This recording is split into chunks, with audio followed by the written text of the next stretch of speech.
Leviticus 5. If you refuse to testify in court about something you saw or know has happened, you have sinned and can be punished. You are guilty and unfit to worship me if you accidentally touch the dead body of any kind of unclean animal.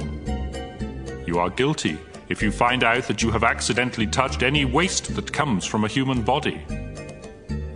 You are guilty the moment you realize that you have made a hasty promise to do something good or bad. As soon as you discover that you have committed any of these sins, you must confess what you have done. Then you must bring a female sheep or goat to me as the price for your sin. A priest will sacrifice the animal, and you will be forgiven. If you are poor and cannot afford to bring an animal, you may bring 2 doves or 2 pigeons.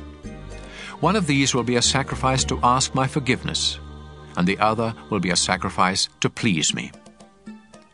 Give both birds to the priest, who will offer one as a sacrifice to ask my forgiveness. He will wring its neck without tearing off its head, splatter some of its blood on one side of the bronze altar, and drain out the rest at the foot of the altar.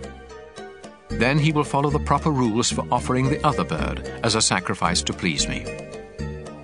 You will be forgiven when the priest offers these sacrifices as the price for your sin. If you are so poor that you cannot afford doves or pigeons, you may bring 2 pounds of your finest flour. This is a sacrifice to ask my forgiveness.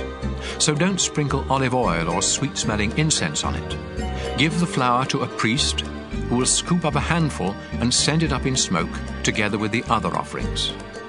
This is a reminder that all of the flour belongs to me. By offering this sacrifice, the priest pays the price for any of these sins you may have committed.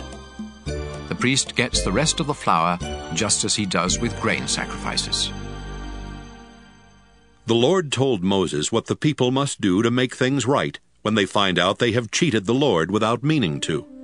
If this happens, you must either sacrifice a ram that has nothing wrong with it, or else pay the price of a ram with the official money used by the priests.